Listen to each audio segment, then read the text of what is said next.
আল্লাহু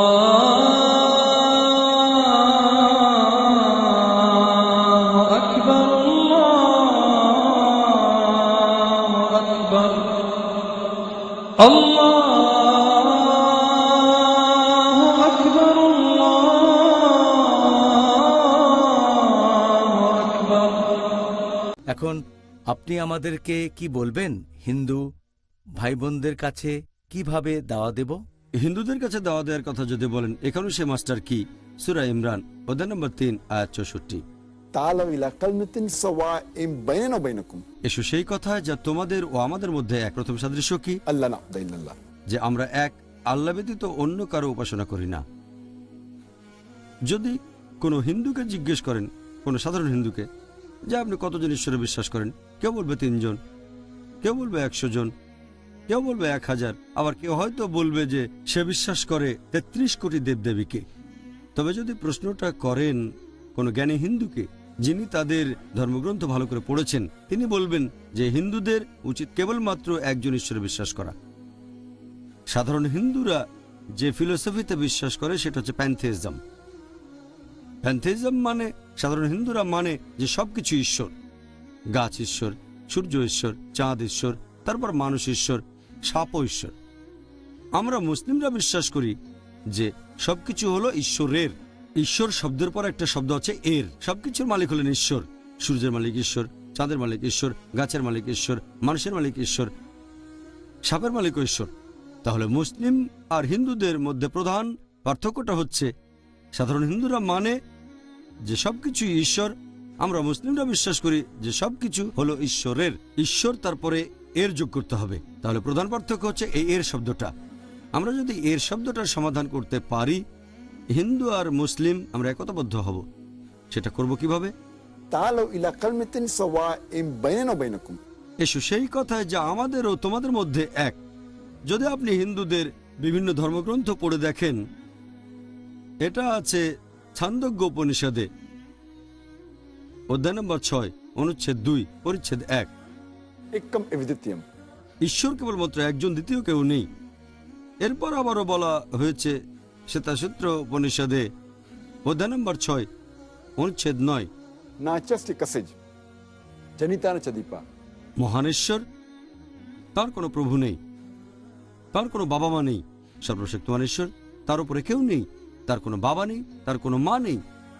এরপর আরো আছে শ্বেতাসূত্র উপনিষদে অধ্যায় নম্বর 4 অনুচ্ছেদ 19, না তস্য প্রতিমা আস্তি, মহান ঈশ্বর, তার কোনো প্রতিমা নেই। প্রতিমা একটা সংস্কৃত শব্দ যার মানে সর্বশক্তিমান ঈশ্বর, তার কোনো ইমেজ নেই, তার কোনো ফটোগ্রাফ নেই, তার কোনো ভাস্কর্য নেই, তার কোনো পেইন্টিং নেই। সর্বশক্তিমান ঈশ্বর, তার কোনো রকম প্রতিমূর্তি নেই। আর হিন্দু ধর্মগ্রন্থের মধ্যে সবচেয়ে বেশি যেটা পড়া হয় সেটা ভগবদ্গীতা। এটা ভগবদ্গীতায় আছে অধ্যায় 7 অনুচ্ছেদ 20। জাগতিক আশা আকাঙ্ক্ষা, যেসব মানুষের বিচার বুদ্ধিকে কেড়ে নিয়েছে তারা নকলেশ্বরের পূজা করে। তার মানে যেসব মানুষ আসলে বস্তুবাদী তারা নকলেশ্বরের উপাসনা করে। কিছু কমিউনিটিতে এটাকে বলা হয়েছে মূর্তি পূজা করা। আর হিন্দু ধর্মগ্রন্থগুলোর মধ্যে সবচেয়ে পবিত্র, সবচেয়ে খাঁটি হচ্ছে বেদ। বেদ আছে মোট 4টা: ঋগ্বেদ, যজুর্বেদ, সামবেদ আর অথর্ববেদ। এটা আছে যজুর্বেদে অধ্যায় নম্বর 32 অনুচ্ছেদ 3, না তস্য প্রতিমা আস্তি, সর্বশক্তিমান ঈশ্বরের কোনো প্রতিমা নেই। প্রতিমার ব্যাপারে আগে বলেছি, এর মানে সর্বশক্তিমান ঈশ্বরের কোনো ইমেজ নেই, কোনো ভাস্কর্য নেই, কোনো ফটোগ্রাফ নেই, তার কোনো পেন্টিং নেই। ঈশ্বরের উপরে এগুলো আরোপ করা যাবে না। আর এটার উল্লেখ আছে যজুর্বেদে অধ্যায় 40 অনুচ্ছেদ 8, সর্বশক্তিমান ঈশ্বর হলেন নিরাকার এবং বিশুদ্ধ। এরপর যজুর্বেদ অধ্যায় 40 অনুচ্ছেদ 9, अंधात्म प्रविशन्ति या असंभूति उपास्ते, আন্ধাত্মা সংস্কৃত মানে অন্ধকার, প্রবিশান্তি মানে প্রবেশ করা। এর মানে তারা অন্ধকারে প্রবেশ করছে যারা আসাম্বুতির পূজা করে। আসাম্বুতি মানে প্রাকৃতিক বস্তু, যেমন আগুন, পানি, বাতাস। এরপর বলা হয়েছে তারা আরো বেশি অন্ধকারে প্রবেশ করছে যারা সাম্বুতির পূজা করে। এখানে সাম্বুতি মানে মানুষের তৈরি জিনিস, যেমন টেবিল, চেয়ার, মূর্তি ইত্যাদি। অনুচ্ছেদটা বলছে যারা প্রাকৃতিক জিনিসের পূজা করে, যেমন আগুন, পানি, বাতাস, তারা অন্ধকারে প্রবেশ করছে, তারা আরো বেশি অন্ধকারে প্রবেশ করছে যারা বানানো জিনিসের পূজা করে। আর বেদগুলোর মধ্যে সবচেয়ে সেরাটা হচ্ছে অথর্ববেদ।